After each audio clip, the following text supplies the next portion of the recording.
दोस्तों, दृष्टि आईएएस के news on map India programme में एक बार फिर से आपका स्वागत है। यानी हम इस एपिसोड में पिछले एक हफ्ते राष्ट्रीय स्तर पर भारत के लेवल पर वे कौन से स्थान थे, वे कौन से महत्वपूर्ण मानचित्र पर आधारित जगह हो सकती हैं जिन पर यूपीएससी प्रश्न फ्रेम कर सकती है, उन पर चर्चा करेंगे। और ये प्रश्न फ्रेम किए जा रहे हैं केवल इसी संदर्भ में कि आप भारत की लोकेशन को ठीक से समझ पाएं, भारत की स्थिति में जो जो स्थान मौजूद हैं, पहाड़ियां, रेंजेस, नदियां, उनकी सहायक नदियां, इन सभी के बारे में ठीक से जान पाएं, डिटेल से जान पाएं, यही इसका मुख्य मकसद है। आइए आज के प्रोग्राम को शुरू करते हैं। आज के प्रोग्राम को शुरू करेंगे हमारे पिछले एपिसोड के या पिछले एपिसोड में जो आपसे अभ्यास प्रश्न पूछा गया था उसी में चर्चा करने के संदर्भ से। आइए देखते हैं आपसे क्या अभ्यास प्रश्न पूछा गया था। आपसे प्रश्न पूछा गया था, निम्न में से कौन सी कावेरी की सहायक नदी है। हमारे पास ऑप्शन थे लक्ष्मण तीर्थ, काबिनी, भवानी, अमरावती। कूट थे 1 2 3, 2 3 4, 1 3 4, 1 2 3 और 4। इस प्रश्न का लगभग सभी बच्चों ने कमेंट सेक्शन में सही जवाब दिया था। आइए देख लेते हैं कि आखिर कावेरी नदी की महत्वपूर्ण सहायक नदियों में क्या इनमें से सभी शामिल है या इनमें से कौन सी नदियां हैं जो कावेरी की सहायक नदियों में शामिल नहीं है या कौन सी है। बात करें कावेरी नदी की तो कावेरी नदी दक्षिण भारत की गंगा के नाम से जानी जाती है। ऐसा क्यों? क्योंकि कावेरी नदी की सहायक नदियों की संख्या के संदर्भ में, इसके प्रवाह क्षेत्र के संदर्भ में यह उत्तर भारत की गंगा के समान है। इसलिए माना जाता है कि यह दक्षिण भारत की या दक्षिण की गंगा है। आइए देखते हैं कावेरी नदी के मैप को। यदि कावेरी नदी की बात करें तो यह कर्नाटक के ब्रह्मगिरी पर्वत या रेंज के आसपास से निकलती है। एक स्थान है, खास स्थान है, उस स्थान का नाम बताइए कि क्या है उसका नाम। बात करें कावेरी नदी की तो ये इस रेंज से निकलने के बाद आगे बढ़ती हुई, प्रवाहित होती हुई आगे बढ़ती है और प्रवाहित होकर आगे बढ़ती हुई बाद में बंगाल की खाड़ी में अपना डेल्टा बनाती है। ठीक है, अब बात करें कावेरी नदी की सहायक नदी के संदर्भ में तो हमारे ऑप्शन में क्या क्या है देखिए, लक्ष्मण तीर्थ, काबिनी, भवानी, अमरावती। आइए देखते हैं। आपको आगे बढ़ते ही इसी क्रम से हम आगे बढ़ते हैं तो आप देख रहे होंगे यहाँ पर है लक्ष्मण तीर्थ, यानी यह नदी इसमें शामिल है। ठीक है, अब और आगे बढ़ेंगे तो आपने देखा यहाँ पर है कवानी या कावानी। ठीक है, यह भी इसकी सहायक नदी है। आपने देखा यहाँ पर है सुवर्णवती। आपको इसके लिए जानकारी होनी चाहिए, इसलिए के नाम आपको बताए जा रहे हैं। इसके अलावा सुवर्णवती के बाद आप देखिए यहाँ पर है भवानी, यह भी कावेरी की सहायक नदी है। ठीक है, इसके बाद आगे बढ़ेंगे तो आप देख रहे होंगे नोयाल, यह भी कावेरी की सहायक नदी है। यह है अमरावती, जिसके अपने आप में कई सहायक नदियां हैं, यह भी अंततः जाके कावेरी नदी से मिल जाती है, यानी अमरावती भी कावेरी की सहायक नदी है। फिर आगे बढ़ती हुई यहाँ आगे जाकर यह अपना डेल्टा बना लेती है। यानी हमारे ऑप्शन के मुताबिक यदि बात करें तो ये चारों नदियां कावेरी की सहायक नदी हैं। यानी इस प्रश्न का सही जवाब हो जाएगा ऑप्शन डी, 1 2 3 और 4, यानी कावेरी की सहायक नदियां ये चारों हैं। चलिए बढ़ते हैं आज के सेशन के पहले सवाल की तरफ और देखते हैं हमारे प्रश्न को। प्रश्न है, निम्न कथनों पर विचार कीजिए। आपके सामने कथन क्या है? कथन है लद्दाख उत्तरी भारत के पश्चिमी हिमालय में स्थित है। दूसरा कथन है, ध्यान रखिएगा, यह उत्तर में काराकोरम रेंज में सियाचिन ग्लेशियर से लेकर दक्षिण में मुख्य महान हिमालय तक फैला हुआ है। और तीसरा कथन है, नुब्रा घाटी लेह से खारदुंग ला द्वारा जुड़ी हुई है, जो दुनिया के दूसरे ऊंचे मोटर योग्य दर्रों में से एक है। मोटर योग्य दर्रों का मतलब क्या होता है? यानी एक ऐसे दर्रे या ऐसे स्थान जहां से मोटर वाहन गुजर सकते हैं या जाने में सक्षम होते हैं, या यहां से मोटर वाहन आ जा सकते हैं। उपर्युक्त में से कौन सा से कथन सही है? केवल 1, केवल 2, केवल 3 या सभी कथन सही हैं? आइए देख लेते हैं इन कथनों के संदर्भ में। बात करें हमारे पहले कथन पर, क्या लिखा है? लद्दाख उत्तरी भारत के पश्चिमी हिमालय में स्थित है। ठीक है, अब बात करें हम हिमालय के संदर्भ में तो हम जानते हैं कि हिमालय बहुत दूर तक विस्तारित है, जिसमें जो भारत के उत्तरी क्षेत्र में विस्तारित है वह हिमालय का पश्चिमी हिस्सा है। यानी हमने इस मैप में लिया है वेस्टर्न हिमालयाज को, जिसमें लद्दाख हिमालय के पश्चिमी हिमालय वाले स्थान पर या इस लोकेशन पर स्थित है, यानी लद्दाख उत्तरी भारत के पश्चिमी हिमालय में स्थित है। पहला कथन हमारा सही हो जाता है। आगे बढ़ते हैं, दूसरे कथन पर गौर फरमाते हैं। दूसरा कथन है यह उत्तर में काराकोरम रेंज में सियाचिन ग्लेशियर से लेकर दक्षिण में मुख्य महान हिमालय तक फैला हुआ है। आप इस मैप में देख भी सकते हैं। लद्दाख की लोकेशन की बात करें तो देखिए यह यहाँ पर काराकोरम रेंज पर सियाचिन ग्लेशियर से नीचे तक फैला हुआ है। कहां तक? ग्रेट हिमालय तक। आप ग्रेट हिमालय देख रहे होंगे यह, ठीक है, लेकिन ये यहां तक फैला हुआ है, ग्रेट हिमालय तक यह फैला हुआ है, यानी महान हिमालय तक फैला हुआ है। तो यहाँ दूसरा कथन भी सही हो जाता है। तीसरे कथन को देखते हैं। तीसरा कथन है नुब्रा घाटी लेह से खारदुंग ला द्वारा जुड़ी हुई है, जो दुनिया के सबसे ऊंचे मोटर योग्य दर्रों में से एक है। आप देख पा रहे होंगे यह है नुब्रा वैली, ठीक है, या नुब्रा घाटी, और यह खालसुर वाले स्थान के बाद आगे बढ़ता है, और आगे बढ़ने के साथ देखिए यहाँ पर है खारदुंगला, जो कि एक पास है, यानी एक दर्रा है। तो खारदुंगला दर्रे से यह जुड़ी हुई है, किससे? लेह से, यानी लेह किससे जुड़ी हुई है? खारदुंगला दर्रे के संदर्भ में यह नुब्रा वैली से जुड़ा हुआ है। तो यहाँ पर हमारा तीसरा कथन भी सही हो जाता है। तीनों कथन सही है, यानी ऑप्शन डी इस प्रश्न का सही जवाब हो जाएगा। चलिए बढ़ते हैं, देखते हैं अगले प्रश्न को। अगला प्रश्न है रोहतांग दर्रे के संदर्भ में सत्य कथन का चुनाव कीजिए। आपको बताना है रोहतांग दर्रे के बारे में यहाँ पर कौन सा कथन सही लिखा हुआ है। आप देखिए कथन क्या है। यह लाहौल और स्पीति घाटियों को कुल्लू घाटी से जोड़ता है, या कुल्लू से जोड़ता है। दूसरा कथन है यह हिमालय की पूर्वी काराकोरम श्रृंखला पर स्थित एक उच्च पर्वतीय दर्रा है। और तीसरा कथन है यह दर्रा रावी और ब्यास घाटियों के बीच जल क्षेत्र पर स्थित है। और चौथा कथन है कि यह 3980 मीटर यानी 13,058 फीट ऊंचाई पर स्थित रोहतांग दर्रा दुनिया की सबसे ऊंची मोटर योग्य सड़क है। दुनिया की सबसे ऊंची मोटर योग्य सड़क। और हमारे पिछले प्रश्न में एक कथन क्या था, ध्यान रखिएगा, कि जो दुनिया के सबसे ऊंचे मोटर योग्य दर्रों में से एक, ये नहीं कहा गया है कि दुनिया का सबसे ऊंचा मोटर योग्य दर्रा। अब यहां पर हम बात कर रहे हैं क्या? दुनिया के सबसे ऊंचे मोटर योग्य दर्रे की बात कर रहे हैं। तो आइए देख लेते हैं क्या वाकई रोहतांग दर्रा दुनिया के सबसे ऊंचे मोटर योग्य दर्रे में शुमार है या नहीं।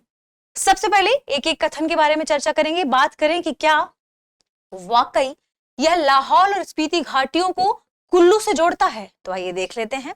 तो आप देखिए कि यहां पर है रोहतांग पास, ठीक है, और हम बात कर रहे हैं रोहतांग पास के संदर्भ में। तो यह लाहौल और स्पीति को देखिए रोहतांग पास के थ्रू ही यह कुल्लू से जोड़ रहा है, यानी यहां पर पहला कथन हमारा क्या हो जाता है? सही हो जाता है। दूसरा कथन गौर फरमाए, यह हिमालय की पूर्वी काराकोरम श्रृंखला पर स्थित एक उच्च पर्वतीय दर्रा है।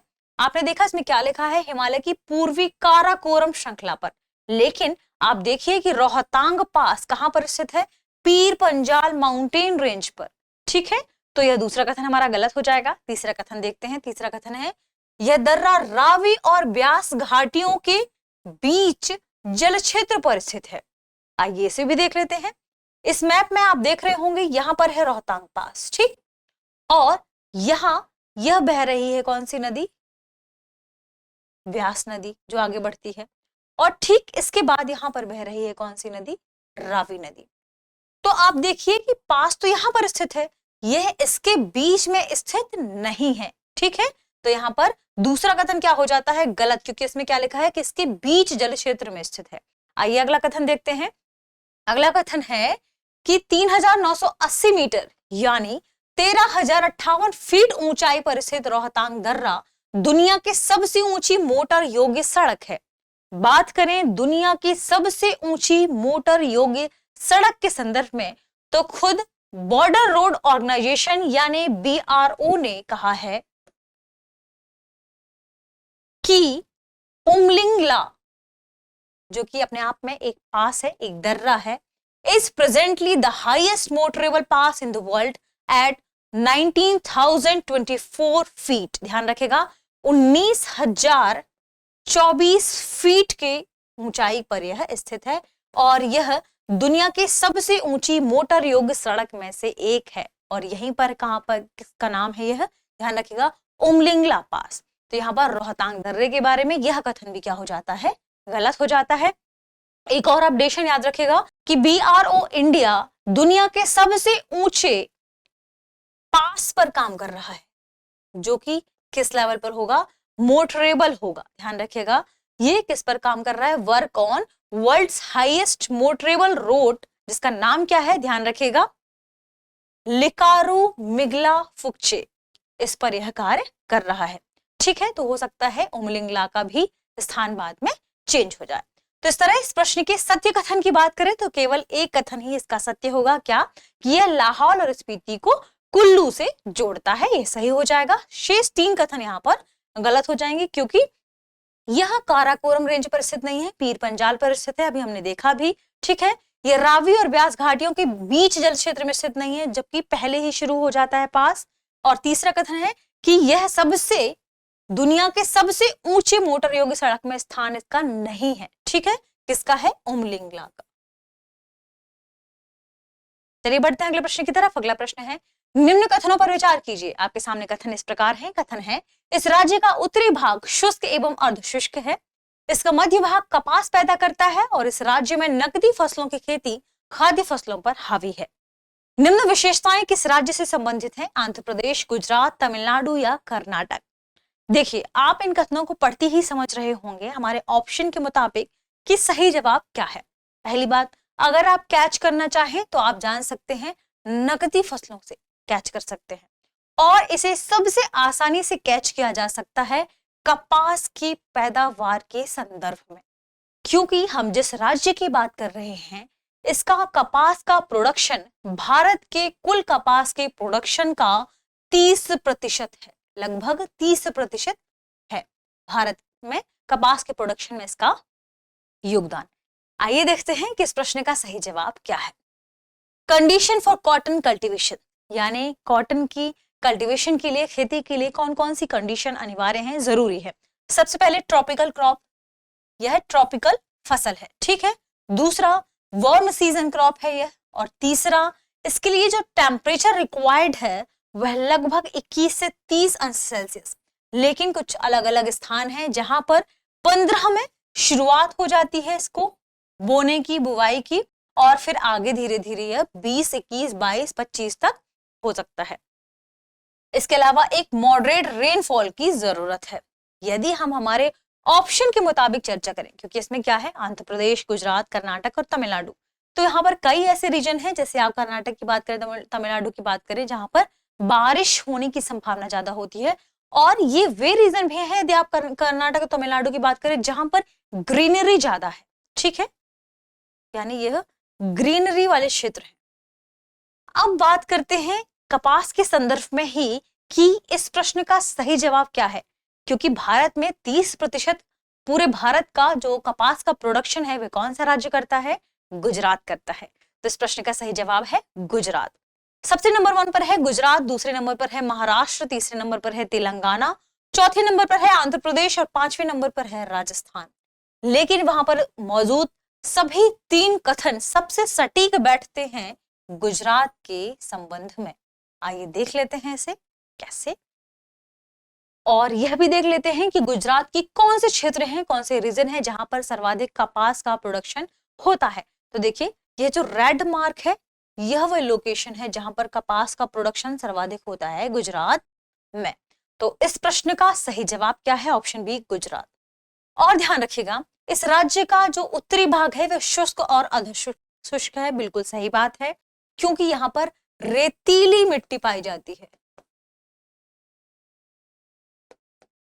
और खासकर रेतीली दोमट मिट्टी। ठीक, ये ध्यान रखिएगा, इसलिए कथन पहला सही हो जाता है। दूसरा, इसका मध्य भाग कपास पैदा करता है, अभी हमने इमेज में भी देख ली, और यह भी बिल्कुल सही बात है, क्योंकि यह भारत के कपास का 30% यहाँ पर प्रोडक्शन करता है। इस राज्य में नकदी फसलों की खेती खाद्य फसलों पर हावी है, यह बात भी बिल्कुल सही है। यहाँ पर कपास, मूंगफली, दूध से बने हुए प्रोडक्ट या उत्पाद, प्लस ध्यान रखिएगा खजूर, इनकी खेती होती है। और ये सभी व्यावसायिक फसलें हैं, ये सभी नगदी फसलें हैं जो कि खाद्य फसलों पर हावी हैं। तो ऑप्शन बी इस प्रश्न का सही जवाब हो जाएगा, गुजरात। चलिए बढ़ते हैं अगले प्रश्न की तरफ। भारत में कुआला सेकिरा पत्तिनम नामक स्थान पर एक स्पेस पोर्ट का निर्माण प्रस्तावित है? यह स्थान किस राज्य में स्थित है? हमारे पास ऑप्शन है आंध्र प्रदेश, गुजरात, कर्नाटक, तमिलनाडु। ध्यान रखिएगा, स्थान स्थान है कोलासेकिरापत्तिनम, और यहां पर क्या बनाने की बात चल रही है? स्पेस पोर्ट, यानी एक ऐसा स्थान जहां से कुछ लॉन्च व्हीकल को क्या किया जा सके? लॉन्च किया जा सके। ठीक है, अब बात करें कि ये सबसे सुटेबल प्लेस या सबसे सुटेबल इन चारों में से कौन सा स्थान होगा? भारत के संदर्भ में यदि हम बात करें तो भारत में 4 मुख्य यहाँ पर स्टेशन हैं, लेकिन सबसे मुख्य वह है जिसका नाम है विक्रम साराभाई। विक्रम साराभाई स्पेस सेंटर से हम अमूमन अपने सर्वाधिक जो स्पेस क्राफ्ट हैं यहाँ से उनकी लॉन्चिंग करते हैं, मिसाइल्स की लॉन्चिंग करते हैं।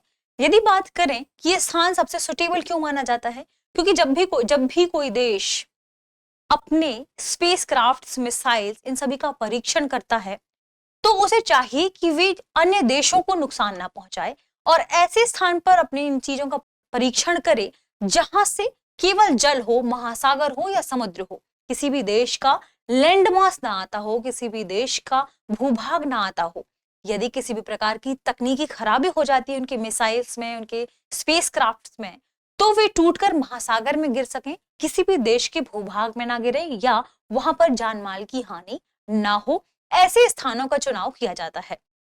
भारत के संदर्भ में यदि हम बात करें तो भारत अभी जो हाल ही में एक नए स्पेस पोर्ट को बनाने की बात कर रहा है वह प्रस्तावित है कहां? ध्यान रखेगा, तमिलनाडु में। ठीक है, क्योंकि अभी तक हम यहां से करते आ रहे हैं श्रीहरिकोटा से, तो श्रीहरिकोटा से हम जब परीक्षण करते हैं तो हमें इस रूट को फॉलो करना होता है। ऐसे में ईंधन की खपत थोड़ी ज्यादा हो जाती है और दूसरी बात कि यह श्रीलंका वाले क्षेत्र से भी होकर गुजरता है। तो यहाँ पर श्रीलंका वाले क्षेत्र को बचाने के लिए, ताकि श्रीलंका वाला रीजन सेफ रह सके, हम यहाँ पर अपने एक नए स्पेस पोर्ट को बनाने की चर्चा कर रहे हैं, ताकि यहाँ से हम डायरेक्ट लॉन्चिंग कर सकें या डायरेक्ट परीक्षण कर सकें और किसी भी प्रकार के किसी भी देश के भूभाग को हानि ना पहुंचे। ठीक है, यानी बात करें इस प्रश्न के सही जवाब की, तो इस प्रश्न का सही जवाब है ऑप्शन डी, तमिलनाडु। चलिए बढ़ते हैं हमारे अगले प्रश्न की तरफ। ऑप्शन डी तमिलनाडु इसके प्रश्न का सही जवाब होगा। अगला प्रश्न है, भारत के मुख्य रॉकेट लॉन्चिंग स्थलों को उनके स्थान के साथ सुमेलित कीजिए। चंद्रयान 3 की लॉन्चिंग के बाद launching stations, rockets, missiles Bharat के संदर्भ में महत्वपूर्ण हो जाते हैं, ये लोकेशन भी महत्वपूर्ण हो जाते हैं। हमारे पास है स्थान और नाम। देखिए, नाम में है डॉक्टर अब्दुल कलाम द्वीप जो कि आंध्र प्रदेश, इसके सामने लिखा है Satish Dhawan space centre Kerala, Vikram Sarabhai space centre Odisha. कूट है 1 में सी, 2 में ए, 3 B, 1B 2C 3A, 1A 2B 3C, 1C 2B 3A। अब बात करें इन स्थानों के संदर्भ में कि क्या ये सुमेलन सही है या कूट के हिसाब से कौन सा आंसर इस प्रश्न का सही होगा, तो आइए देखते हैं इनकी लोकेशन को। यह है भारत का मैप, जहां आप स्पष्ट रूप पर देख पा रहे होंगे कि डॉक्टर अब्दुल कलाम आइलैंड ओडिशा में स्थित है और इस सुमेलन में हमारा पहला सुमेलन हो जाएगा 1 का सी। ठीक, अगला देखिए क्या है, Satish Dhawan space centre Sriharikota Andhra Pradesh. Satish Dhawan space centre Sriharikota Andhra Pradesh, और इस तरह आप बता पाएंगे कि इस प्रश्न का सही जवाब हो जाएगा ऑप्शन ए 1 का सी, 2 का ए और 3 का बी, केरल, यानी विक्रम साराभाई स्पेस सेंटर की यदि हम बात करें तो यह है केरल में। ठीक है, यह है विक्रम साराभाई स्पेस सेंटर थुम्बा, केरल। इस तरह इस प्रश्न का सही जवाब है ऑप्शन ए। चलिए बढ़ते हैं अगले प्रश्न की तरफ। अगला प्रश्न है, कर्नाटक राज्य के संदर्भ में निम्न कथनों में से असत्य कथन का चुनाव कीजिए। ध्यान रखिएगा, असत्य कथन का चुनाव करना है। हमारे पास कथन क्या है, इसकी राजधानी के निकट राज्य का प्रमुख राष्ट्रीय उद्यान बनेरघट्टा राष्ट्रीय उद्यान स्थित है। दूसरा, कासरगोड इस राज्य का एक प्रमुख तटीय क्षेत्र है।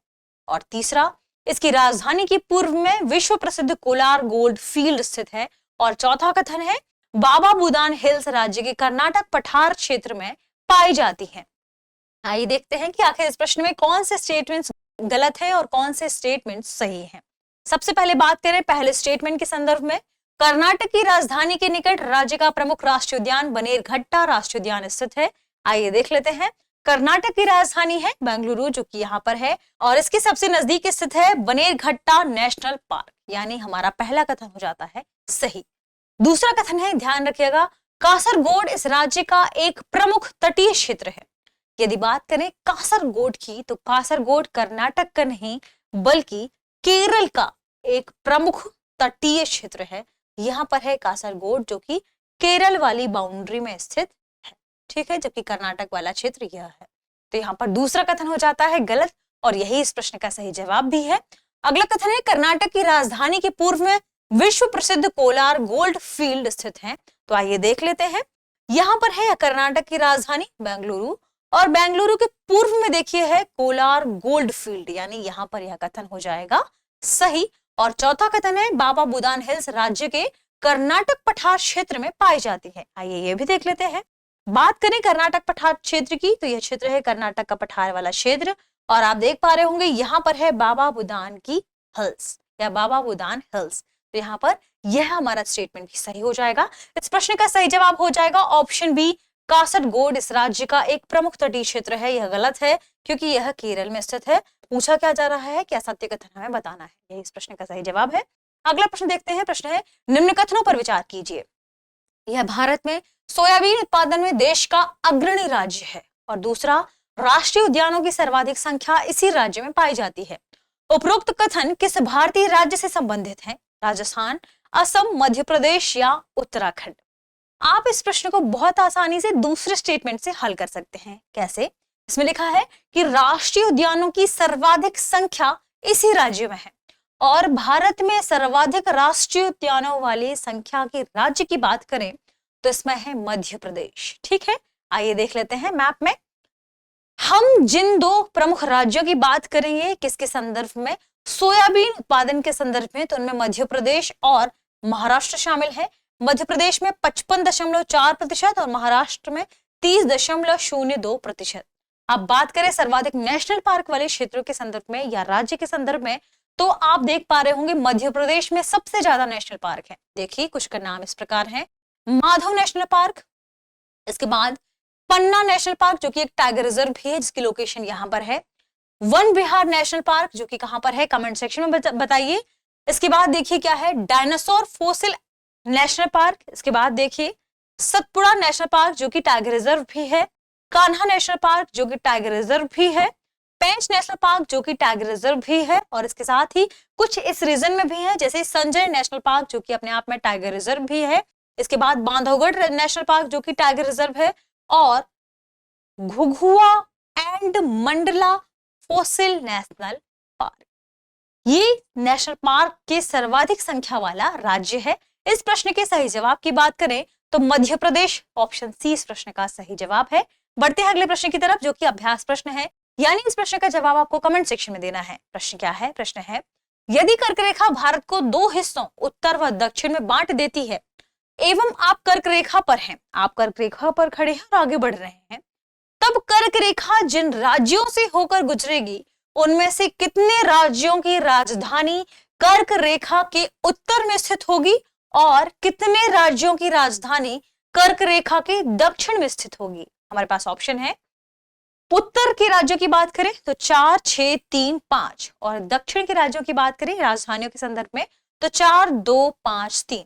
इस प्रश्न का सही जवाब कमेंट सेक्शन में देना ना भूलें। मिलते हैं हमारे अगले सेशन में जो कि न्यूज ऑन मैप इंडिया से संबंधित होगा। तब तक पढ़ते रहिए, रिवीजन करते रहिए। शुक्रिया।